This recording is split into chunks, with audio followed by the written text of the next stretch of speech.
ইশরাকের শপথ আটকাতে রিটের আদেশ কাল, নগর ভবন ও কাকরাইলে সমর্থকদের বিক্ষোভে যান চলাচল বন্ধ।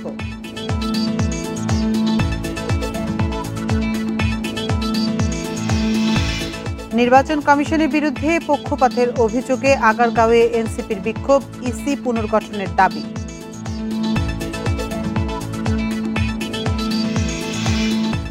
আবারও কলম বিরতিতে এনবিআর কর্মকর্তারা, সেবাবঞ্চিত গ্রাহকরা, অর্থ উপদেষ্টার সাথে আলোচনা ফলপ্রসূ হয়নি।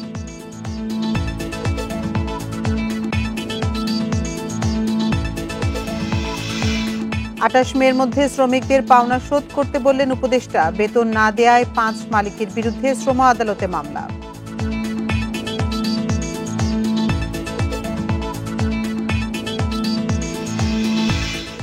ঈদে বাজারে আসছে নতুন নোট, অভ্যুত্থানের প্রতীক, তারুণ্য, ঐতিহ্য ও সংস্কৃতি বিভিন্ন বিষয় থাকছে নকশায়।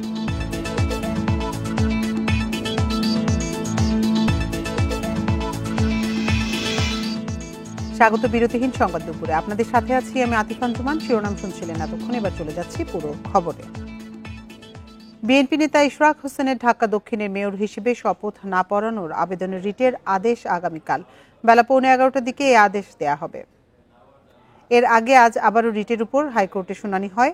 দুপুর 12:30টায় বিচারপতি মোহাম্মদ আকরাম হোসেন চৌধুরী এবং বিচারপতি দেবাশিস রায় চৌধুরীর সমন্বয় বেঞ্চে চলে এই শুনানি। মঙ্গলবার দুপুরেও এই রিটের উপর শুনানি হয়। ইশরাক হোসেনকে মেয়র হিসেবে শপথের বিরোধিতা করে 2 ব্যক্তির রিটের পক্ষে আদালতে শুনানি করেন আইনজীবী মোহাম্মদ হোসেন। শুনানি শেষে বুধবার আদেশের দিন ঠিক করে আদালত। ঢাকা দক্ষিণ সিটির 2020 সালের নির্বাচনে অনিয়মের অভিযোগে 27 মার্চ মেয়র ফজলে নূর তাপসকে বিজয়ী ঘোষণার ফল বাতিল করে আদালত। মেয়র ঘোষণা করা হয় বিএনপি নেতা ইশরাক হোসেনকে।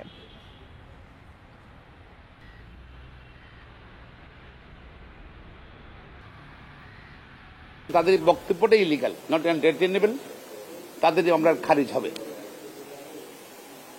এবং আদালত আমাদের কথা শুনে, অভিযোগ শুনে আগামীকাল আবার সকালে আদেশের জন্য রেখেছে। এ নিয়ে বিস্তারিত জানাতে হাইকোর্ট চত্বর থেকে আমাদের সাথে যোগ দিচ্ছেন সহকর্মী জাহিদুল বাশার। জাহিদ, আপনার কাছে জানতে চাই যে আজকে তো ইশরাক হোসেনের শপথ ইস্যুতে আদেশ হওয়ার কথা ছিল, কিন্তু আজকেও রিটের শুনানি হয়েছে এবং শুনানি শেষে আইনজীবীরা কি জানিয়েছেন? দেখুন, আজকে ইশরাকের যেই শপথ না পড়ানোর নির্দেশনা চেয়ে যে রিট, সেই রিটের কিন্তু আদেশ হওয়ার কথা ছিল, কিন্তু শেষ পর্যন্ত আদেশটি আর হলো না, আবার আগামীকালকে গেল। কেন গেল আসলে আবার আগামীকালকে? সাধারণত এমনটা কম হয়। দেখুন, আজকে একেবারে 12:30টার সময় যে সময় দেওয়া ছিল, ঠিক সেই সময়ে কিন্তু এই বিষয়টি আদালতে উঠেছে। আজকে প্রাথমিকভাবে কিছুটা শুনানি, 2 পক্ষে কিছু কথা বলেছেন, কিন্তু এরপরে আদালত থেকে আমরা যেমনটা দেখেছি এবং কিছুক্ষণ আগে যিনি রিট পিটিশনার ছিলেন, এই রিটটি যিনি করেছেন তার পক্ষের যারা আইনজীবী তারা এসেছিলেন, তারাও এটি বলে গেছেন যে আদালতে কিন্তু এই বিষয়ে আজকে এক ধরনের আদেশের একটা আবহ তৈরি হয়েছিল। আদালত চাচ্ছিলেন এই বিষয়টিকে একটা রুল অথবা অন্য বা যে অবস্থায় আছে সে অবস্থায় বিষয়টিকে রেখে আগামী মঙ্গলবার এটা চূড়ান্ত শুনানির দিকে নিয়ে যাওয়ার এরকম একটা পরিস্থিতি তৈরি হয়েছিল। কিন্তু ঠিক তখন আবার ইশরাক হোসেনের পক্ষের যারা আইনজীবী রয়েছেন তারা এই বিষয় নিয়ে আরো বিভিন্ন সাবমিশন তারা সেখানে তুলে ধরেন এবং আবার প্রায় ঘণ্টাখানিক কিন্তু সেই শুনানিটা আবার হয়, অর্থাৎ 12:30টা থেকে অলমোস্ট 1:30টা পর্যন্ত শুনানি হয়। শুনানির পরে এবং মোটামুটি আজকে জমজমাট শুনানি হয়েছে 2 পক্ষ থেকে, এবং এখানে বিএনপির একেবারে এই সুপ্রিম কোর্টের যারা সিনিয়র সর্বোচ্চ আইনজীবী যারা রয়েছেন, ব্যারিস্টার মাহবুবউদ্দিন খোকন, ব্যারিস্টার কায়সার কামাল, তারা সবাই ইশরাক হোসেনের পক্ষে কিন্তু সেখানে আদালতে উপস্থিত ছিলেন। এদিকে রিটকারীর আইনজীবীরা ছিলেন, এনসিপির যারা আইনজীবী রয়েছেন এখানে তারা ছিলেন, অনেকেই। সব মিলিয়ে আদালতের ভেতরে বেশ একেবারে বলতে গেলে তিল ধারণের জায়গা ছিল না। তো সব মিলিয়ে 1:30টার দিকে আদালত বলেন যে আগামীকালকে 11:15টার দিকে এই বিষয়ে তিনি আদেশ দিবেন, এবং সেই জন্য এখন আজকের দিনে আসলে আর আদেশ হয়নি। আর ঠিক এমন এক সময় আজকে এই আদালতে এই বিষয়টি শুনানি হলো যখন এই বিষয় নিয়ে যারা খোঁজখবর রাখছেন সবার নজর কিন্তু হাইকোর্টের এই বিচারপতি আকরাম হোসেনের নেতৃত্বে দ্বৈত বেঞ্চ সেদিকেই ছিল। এমনকি আমরা যেখানে কথা বলছি হাইকোর্টের বাইরেও ইশরাক হোসেনের অনেক সমর্থক যারা সকাল থেকে নিয়ে আমার সহকর্মীরা এর আগে থেকে দেখাচ্ছিলেন, এদিকে মৎস্য ভবন সহ হাইকোর্টের বিভিন্ন পাশে কিন্তু তাদের অবস্থান ছিল।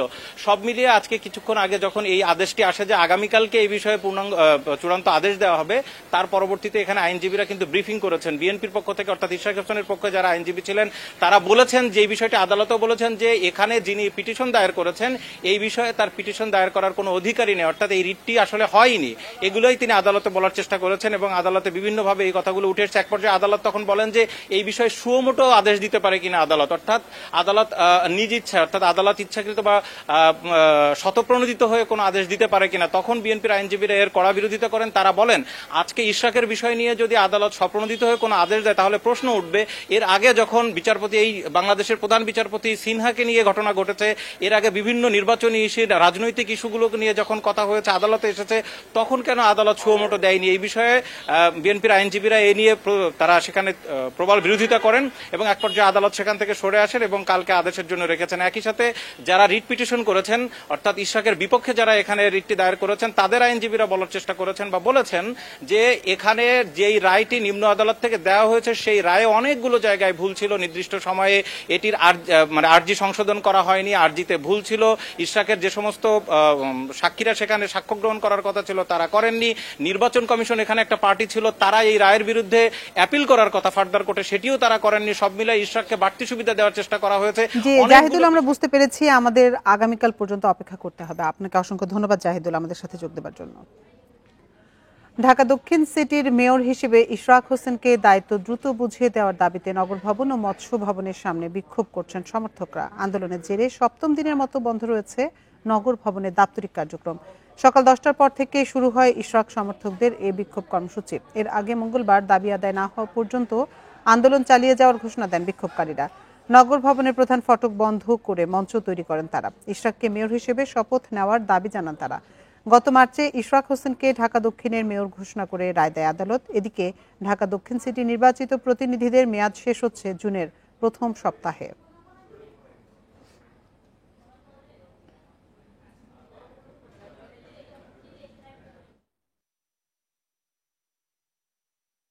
আজকে রায়ের মাধ্যমে যাতে আমরা আমাদের জনতার মেয়র, জনগণের ম্যান্ডেট নেওয়া মেয়র জনাব ইশরাক সাহেব যাতে আমাদের এখানে অধিষ্ঠিত হয় এবং চেয়ারে বসে। বীর মুক্তিযোদ্ধা সাদেক হোসেন খোকার সুযোগ্য পুত্র, তিনি তার পুত্র হিসেবে আমরা মেয়র ইঞ্জিনিয়ার ইশরাক হোসেনকে মেয়র পদে আমরা চাই। নির্বাচন কমিশনার তার পক্ষে রায় দিয়েছে, আদালত তার পক্ষে রায় দিয়েছে, তাহলে বাধাটা কোথায়?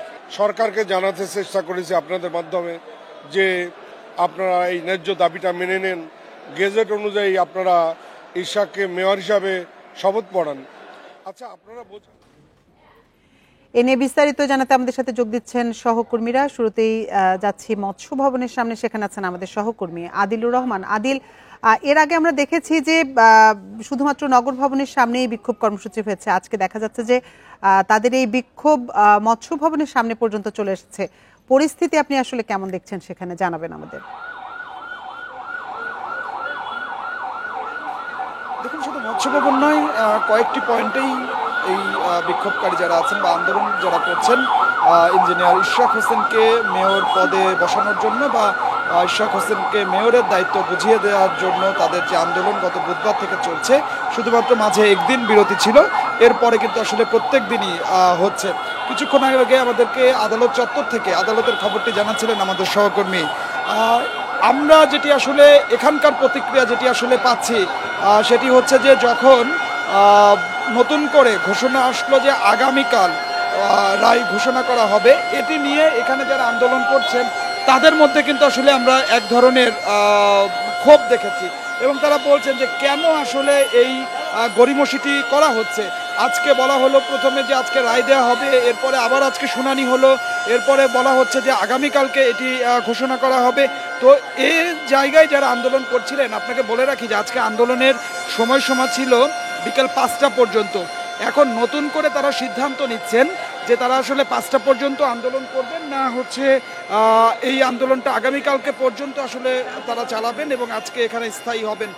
এই বিষয়টি আমরা এখন পর্যন্ত নিশ্চিত হতে পারিনি, তবে আমরা এখন পর্যন্ত যেটি আসলে শুনতে পেয়েছি সেটি হচ্ছে যে তারা এখানে অবস্থান কর্মসূচি হয়তোবা ঘোষণা তারা করবেন এবং এখানে যারা আন্দোলন করছেন তারা কিছুক্ষণ আগে আমরা তাদেরকে বিভিন্ন স্লোগান দিতে দেখেছি যে যতক্ষণ পর্যন্ত ইশরাক হোসেনকে মেয়রের দায়িত্ব বুঝিয়ে দেওয়া না হবে, শপথ বাক্য পাঠ করানোর ঘোষণা আসলে না আসবে ততক্ষণ পর্যন্ত তারা এই জায়গাটিতে আসলে অবস্থান করবেন। এবং সকাল থেকে আমরা যেটি দেখতে পাচ্ছি যে মৎস্য ভবনের আশপাশের এলাকাগুলো এবং এই মৎস্য ভবন থেকে কাকরাইল পর্যন্ত মূলত আসলে এখানকার যে আন্দোলন যারা করছেন বা যারা দাবি দেওয়াগুলো চাচ্ছেন তারা তাদের যে অবস্থান কর্মসূচি সেই অবস্থান কর্মসূচিটি আসলে করে যাচ্ছেন। এবং একই সাথে নগর ভবনের ভেতরেও কর্মকর্তা কর্মচারী যারা আছেন তারাও আন্দোলন করে যাচ্ছেন এবং তাদেরও দাবি যে ইশরাক হোসেনকে আসলে মেয়র হিসেবে যেন শপথ বাক্য পাঠ করানো হয়, তাকে যেন তার দায়িত্ব বুঝিয়ে দেওয়া হয়। তো সব মিলিয়ে যেটি আসলে বলা যায় যে আন্দোলনটি চলছে এবং আন্দোলনের কারণে যানবাহন চলাচল যেটি আছে সেটি এই মুহূর্তে বন্ধ রয়েছে এই মৎস্য ভবন এলাকায়। আদিল, আপনি সাথে থাকুন। এবার আমরা যেতে চাই কাকরাইলে। সেখানে আছেন আমাদের সহকর্মী শিকদার মেহেদি হাসান। শিকদার মেহেদি, এই বিক্ষোভের ফলে তো যানজট তৈরি হয়েছে। কাকরাইল মোড়ে আপনি পরিস্থিতি কেমন দেখছেন?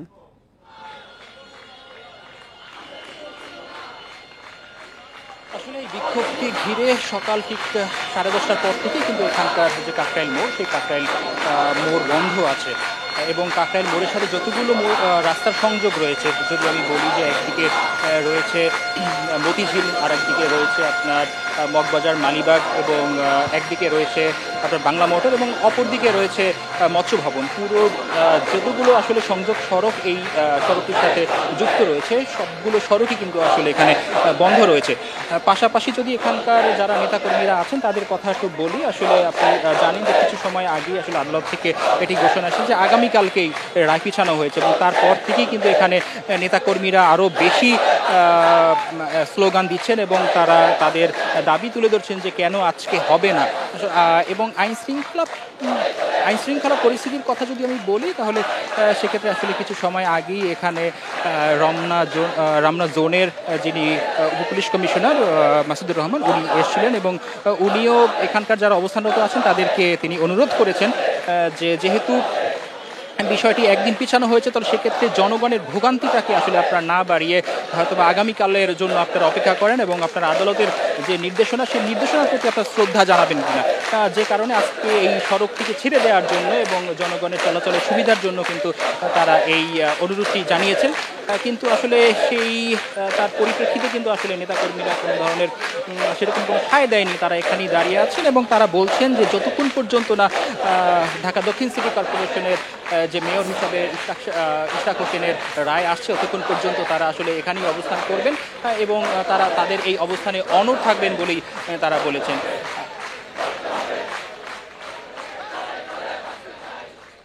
রাজধানী মৎস্য ভবন এবং কাকরাইল মোড় থেকে জানাচ্ছিলেন আমাদের সহকর্মীরা। সংস্কার কমিশনের প্রস্তাব আমলে নিয়ে দ্রুত ইসি পুনর্গঠনের দাবিতে রাজধানীর আগারগাঁওয়ে বিক্ষোভ করছে জাতীয় নাগরিক পার্টি। বেলা 12টা থেকে চলছে এই কর্মসূচি। দুপুরে নির্বাচন কমিশন কার্যালয়ে নির্বাচন কমিশনার আবুল ফজল মোহাম্মদ সানাউল্লাহ বলেন, স্থানীয় সরকার নির্বাচন কখন হবে তা সরকারের সিদ্ধান্ত, ইসির নয়। এনসিপির দাবি রাজনৈতিক, এখানে ইসি কোনো মন্তব্য করবে না, ইসি নিরপেক্ষভাবে কাজ করছে। এদিকে শুরু থেকেই জাতীয় নির্বাচনের আগে স্থানীয় সরকার নির্বাচনের দাবি এনসিপির, কিন্তু নির্বাচন কমিশন উদ্যোগ না নেওয়ায় ক্ষোভ জানান নেতারা। ইসির ভূমিকা প্রশ্নবিদ্ধ বলেও মন্তব্য তাদের। দ্রুত ইসির পুনর্গঠন ও স্থানীয় সরকার নির্বাচনের দাবিতে মাঠে নেমেছে দলটি। নেতাদের অভিযোগ, 2020 সালে ঢাকা দক্ষিণ সিটি কর্পোরেশনের নির্বাচন অবৈধ। সেই নির্বাচনের ফলকে বৈধতা দিয়ে জটিলতা সৃষ্টি করেছে নির্বাচন কমিশন।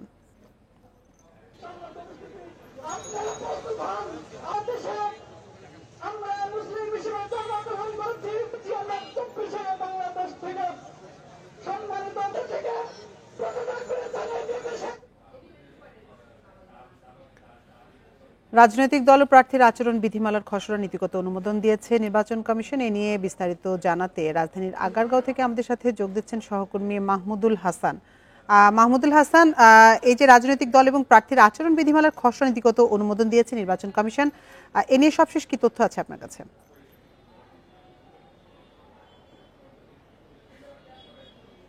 দেখেন, আজকে নির্বাচন কমিশনের যে সভা ছিল ঠিক 10:30 থেকে সেই সভা শুরু হয় এবং 1:30 পর্যন্ত সেই নির্বাচন কমিশনের সভা চলে। সেই সভায় দুটি গুরুত্বপূর্ণ বিষয় ছিল। রাজনৈতিক দল ও প্রার্থীর আচরণ বিধিমালা চূড়ান্তভাবে অনুমোদন দিয়েছে। অন্যদিকে ভোট কেন্দ্র স্থাপন ও ব্যবস্থাপনা নীতিমালা সেটিও অনুমোদন দিয়েছে। মোটা দাগে যেটি বলতে চাই যে ভোট কেন্দ্র স্থাপনে 24 সালে যে এর আগে যে দ্বাদশ জাতীয় সংসদ নির্বাচন হয়, দ্বাদশ জাতীয় সংসদ নির্বাচনের ঠিক আগে তৎকালীন নির্বাচন কমিশন ভোট কেন্দ্র স্থাপনে ডিসি-এসপিদের কমিটিতে রেখেছিল, যেটি বাদ দেওয়া হয়েছে। এবার বাদ দিয়ে নির্বাচন কমিশনের যে কর্মকর্তা আছে তাদেরকেই সেই কমিটিতে রাখা হয়েছে। অন্যদিকে যেখানে রাজনৈতিক দল ও প্রার্থীর যে নীতিমালা সেখানেও বেশ কিছু পরিবর্তন এসেছে।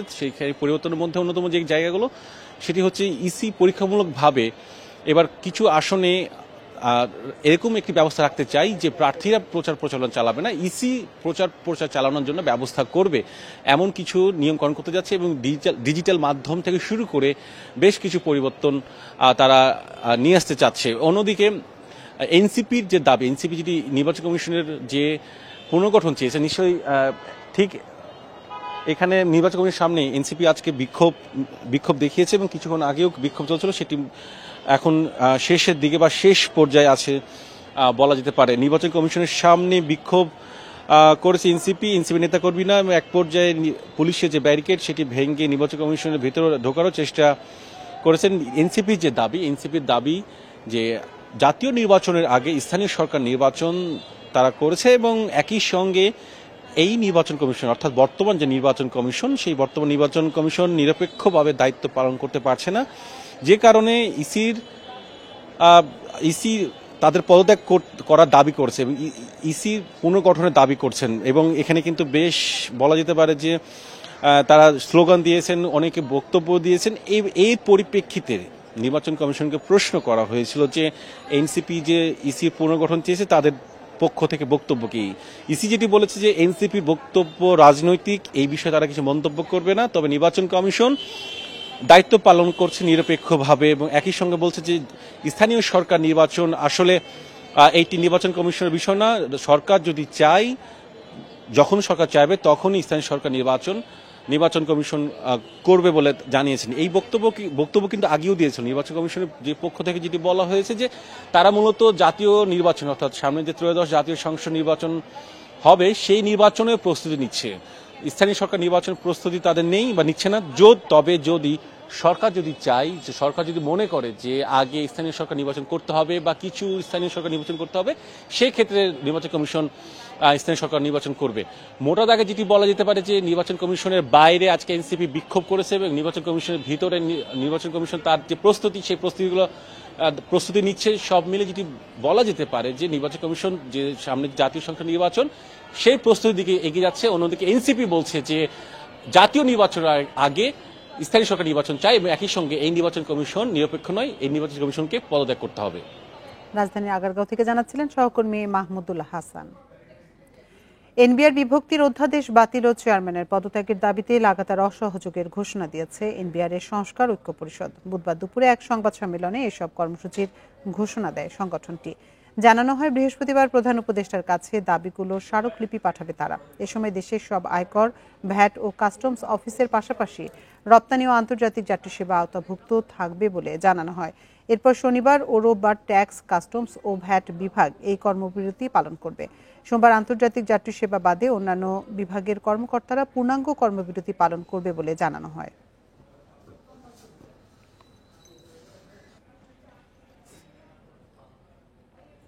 আগামী 28 মের মধ্যে টিএনজেড পোশাক কারখানা সহ অন্যান্য কারখানা শ্রমিকদের পাওনা পরিশোধ করতে হবে, না হলে আটক করা হবে বলে হুঁশিয়ারি দিয়েছেন শ্রম ও কর্মসংস্থান মন্ত্রণালয়ের উপদেষ্টা এম সাখাওয়াত হোসেন। সকালে সচিবালয়ে নৌপথে নিরাপদ ঈদযাত্রার প্রস্তুতিমূলক সভা শেষে এসব বলেন তিনি। উপদেষ্টা জানান, এরই মধ্যে 5 জনের বিরুদ্ধে গ্রেপ্তারি পরোয়ানা জারি হয়েছে। তারা বিদেশে থাকলে রেড অ্যালার্ট জারি করা হবে। পাওনা পরিশোধ না করলে জেলে যেতে হবে তাদের। যেসব মালিকরা বেতন পরিশোধ করবেন না তারা দেশের বাইরে যেতে পারবেন না বলেও সতর্ক করেন এম সাখাওয়াত হোসেন। পরে তিনি জানান, ঈদযাত্রায় লঞ্চে নিরাপত্তার জন্য অস্ত্রধারী 4 জন করে আনসার সদস্য থাকবেন। এদিকে ঈদের আগে 3 দিন ও পরে 7 দিন বাল্কহেড চলাচল বন্ধ থাকবে। কতক্ষণ সময় আছে? ঈদুল আজহার সামনে রেখে নতুন নকশার 20, 50 ও 1000 টাকার নোট আসছে বাজারে। জুলাই বিপ্লবের শহীদ, তারুণ্য, ঐতিহ্য ও সংস্কৃতির বিভিন্ন বিষয় থাকছে এসব নোটের নকশায়। আগামী 27 মে বাজারে ছাড়া হবে 20 টাকার নোট। এতে কান্তজিউ মন্দির ও বৌদ্ধ মন্দিরের ছবি থাকবে। শিল্পাচার্য জয়নুল আবেদিনের দুর্ভিক্ষের চিত্র ও আতিয়া মসজিদের ছবিযুক্ত 50 টাকার নোট 29 বা 30 মে বাজারে আসবে বলে জানান কেন্দ্রীয় ব্যাংক কর্মকর্তারা। এছাড়া বঙ্গভবন ও জাতীয় স্মৃতিসৌধের ছবি সংবলিত 1000 টাকার নোট ছাড়া হবে 2 জুন। কাগজ সরবরাহ জটিলতায় শহীদ আবু সাইদ ও মুগ্ধের অবয়ব সংবলিত 5 টাকার নোট ঈদের পর বাজারে আসবে। বেশিরভাগ নতুন নোট ছাপার কাজ ইতোমধ্যেই শুরু হয়েছে।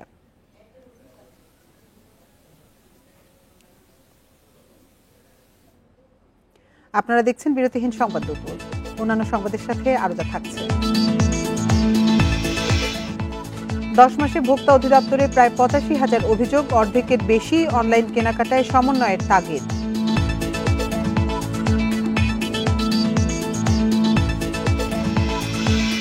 শেরপুরের ঝিনাইগাতিতে বন্য হাতির আক্রমণে 2 জনের মৃত্যু, গান্ধীগাঁও, গজনী সহ বিভিন্ন এলাকায় আতঙ্ক।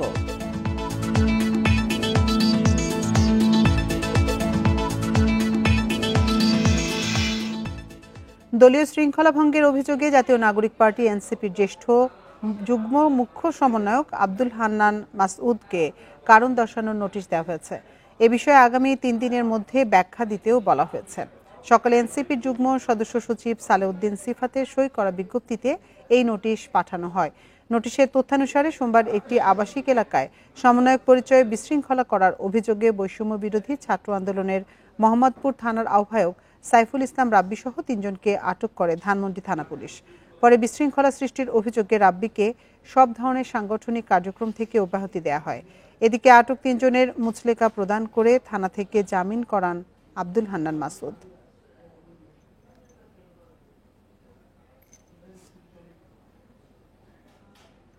গত 10 মাসে ভোক্তা অধিদপ্তরে বিভিন্ন সেবার বিপরীতে অভিযোগ এসেছে প্রায় 85,000, যার অর্ধেকের বেশি এসেছে অনলাইন কেনাকাটা নিয়ে। অধিদপ্তর বলছে পর্যাপ্ত জনবলের অভাব এবং আইনি জটিলতায় নিষ্পত্তি হচ্ছে না এসব অভিযোগ। সংকট দূর করতে সমন্বিতভাবে কাজ করার পরামর্শ ই-কমার্স ব্যবসায়ীদের সংগঠন ইক্যাবের। খাদ্য, নিত্যপণ্য, ওষুধ ও সেবা খাতে যে কোনো সমস্যায় পড়লে ভোক্তা অধিদপ্তরের অভিযোগ কেন্দ্রে আবেদন করেন ভোক্তারা। সারা দেশে গড়ে প্রায় 200টির বেশি অভিযোগ আসে প্রতিদিন, শুধু ঢাকাতেই যার সংখ্যা প্রায় 150। ভোক্তা অধিদপ্তর থেকে জানা গেছে, চলতি অর্থবছরের জুলাই থেকে এপ্রিল পর্যন্ত অভিযোগের 53 ভাগের বেশি এসেছে ই-কমার্স লেনদেনের প্রতারণা নিয়ে। তবে এসব অভিযোগের বিপরীতে নিষ্পত্তির পরিমাণ কম। দেখেছি অনলাইনে জিনিস আনার পরে ম্যাক্সিমাম টাইমই প্রতারিত হয়েছি। যেমন হয়তোবা শাড়ি অর্ডার দিয়েছি, এনে দেখেছি শাড়িটা আমরা যেমন দেখেছি তেমন পাই নাই। ফলোয়ার কত আছে, লাইক মানে কত আছে, ওটা দেখেই কিন্তু আমার বেসিক্যালি যারা আমরা অনলাইনে প্রোডাক্ট কিনি তারা কিন্তু ওটার উপরে বেস করে প্রোডাক্টটা কিনি। অনেক সময় দেখা যায় কি মানে ওখানটাও আপনার মানে বিশ্বাসটা হারিয়ে যায়। জানা গেছে, ভোক্তা অধিদপ্তরে ই-কমার্স সংক্রান্ত অভিযোগ নিষ্পত্তির আইনে সুনির্দিষ্ট ও সুস্পষ্ট কোনো নির্দেশনা নেই। ভোক্তাদের অভিযোগ শুনানিতে অনুপস্থিত থাকার পাশাপাশি জরিমানা দেয় কড়াকড়ি আরোপ না করায় পার পেয়ে যাচ্ছেন অসাধু ব্যবসায়ীরা। ডিবিআইডি প্রপোজাল দিয়েছি, সেটা 2022 সাল থেকে চালু হয়েছে, কিন্তু এটা সঠিকভাবে বাস্তবায়ন না হওয়ার কারণে ওই জায়গাটাতে এখন ধরেন ডিবিআইডি ছাড়াও ব্যবসা করতে পারছে এবং ওই সুযোগটা রয়ে গেছে। আমরা যদি ডিবিআইডি ছাড়া ব্যবসাটা বন্ধ করে দিতে পারতাম, 5 লাখ লোককে ডিবিআইডি দিতে পারতাম এবং বাকিদেরকে ডিবিআইডি ছাড়া ব্যবসা করা বন্ধ করতে পারতাম, তাহলে আমরা প্রত্যেকটা লোককে আইডেন্টিফাই করতে পারতাম।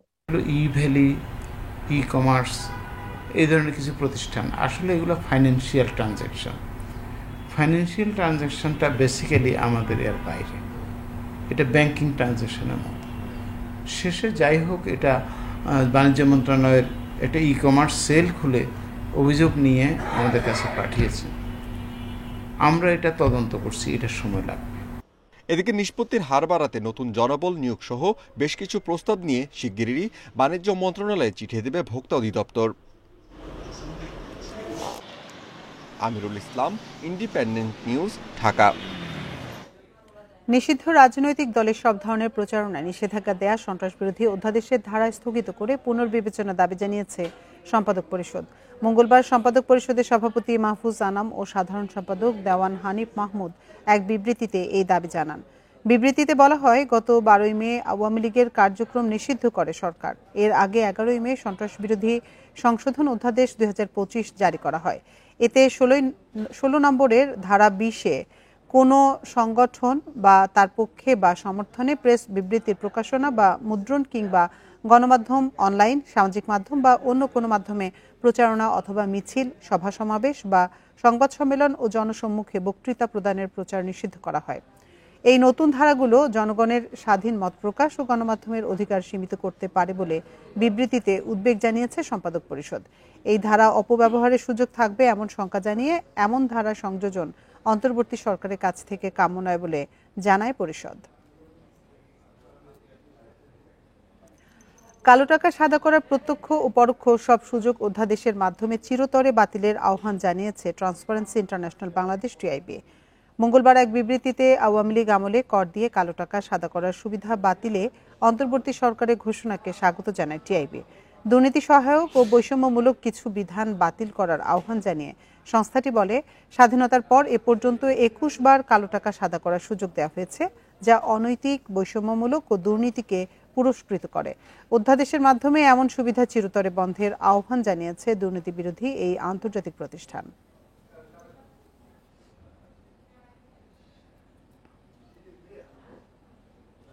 স্থলবন্দর দিয়ে পণ্য আমদানিতে ভারতের নিষেধাজ্ঞায় ব্যাহত হচ্ছে সীমান্ত বাণিজ্য। গার্মেন্টস পণ্যসহ নিষেধাজ্ঞার আওতায় থাকা বিভিন্ন পণ্যবাহী ট্রাক ফেরত যাচ্ছে স্থলবন্দর থেকে। সড়কপথে পণ্য পাঠাতে না পেরে বিপাকে ব্যবসায়ীরা। নৌ ও আকাশ পথে পণ্য রপ্তানিতে খরচ ও সময় দুটোই বাড়বে, তাই আগের এলসি করা পণ্য রপ্তানিতে নিষেধাজ্ঞা শিথিল চান তারা। ভারতের সঙ্গে স্থলপথে বাণিজ্যের সবচেয়ে বড় বন্দর যশোরে বেনাপোল। তৈরি পোশাক, পাট ও পাটজাত পণ্য, সাবান, মাছ, কেমিক্যাল সহ বিভিন্ন পণ্য এই স্থলবন্দর দিয়ে রপ্তানি হয় ভারতে। চলতি অর্থবছরে রপ্তানির শীর্ষে ছিল গার্মেন্টস পণ্য। তবে গত ১৭ মে স্থলপথে গার্মেন্টস সহ বেশ কিছু পণ্য আমদানিতে নিষেধাজ্ঞা দেয় ভারত। এর জেরে বেনাপোল বন্দর থেকে ফেরত গেছে শতাধিক পণ্যবাহী ট্রাক। এই পণ্য যদি সমুদ্রপথে ও বিমানবন্দর দিয়ে রপ্তানি হয় তাহলে খরচ ও সময় ৩-৪ গুণ বৃদ্ধি পাবে। চাঁপাইনবাবগঞ্জের সোনা মসজিদ স্থলবন্দর দিয়েও তৈরি পোশাক পাঠানো হতো ভারতে। এই স্থলবন্দর দিয়ে গত ৬ মাসে $৫৬ লাখ তৈরি পোশাক রপ্তানি হয়েছে। আকস্মিক নিষেধাজ্ঞায় রপ্তানি বন্ধ হওয়ায় বিপাকে ব্যবসায়ীরা।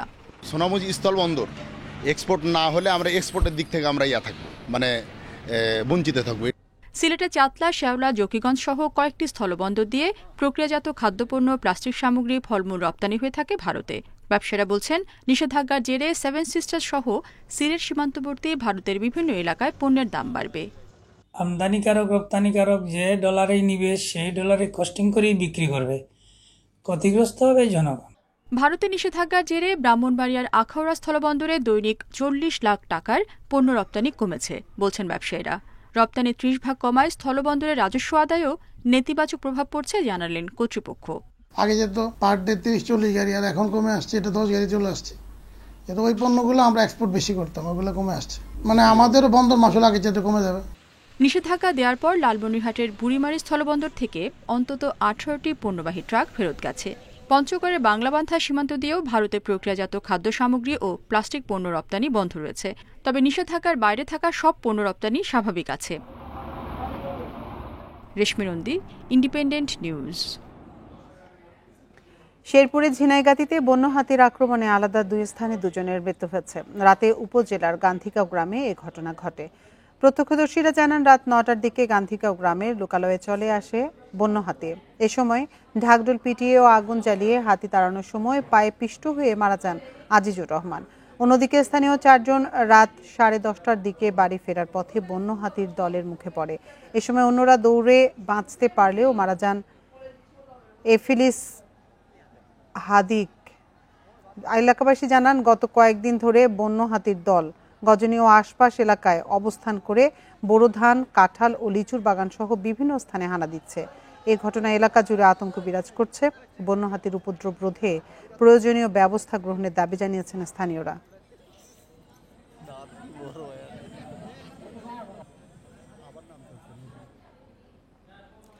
চাঁদাবাজি ও পুলিশের সাথে অসদাচরণের অভিযোগে মানিকগঞ্জে বৈষম্য বিরোধী ছাত্র আন্দোলনের 2 নেতা মেহরাব খান ও আশরাফুল ইসলামকে আটক করেছে পুলিশ। পুলিশ জানায়, সকাল 8টায় বৈষম্য বিরোধী ছাত্র আন্দোলন মানিকগঞ্জ জেলার যুগ্ম সদস্য সচিব মেহরাব খান ও আশরাফুল ইসলামকে আটক করা হয়েছে। তাদের বিরুদ্ধে পলাতক আওয়ামী লীগ নেতাকর্মী সহ বিভিন্ন জনের বিরুদ্ধে মামলার পর অব্যাহতি দেওয়ার কথা বলে বিভিন্ন জনের চাঁদাবাজির অভিযোগ আছে। পাশাপাশি পুলিশের সাথে অসদাচরণ এবং মানিকগঞ্জ নিউজ নামের একটি ফেক আইডির সঙ্গে তাদের জড়িত থাকার অভিযোগও জিজ্ঞাসাবাদ চলছে বলে জানিয়েছে পুলিশ।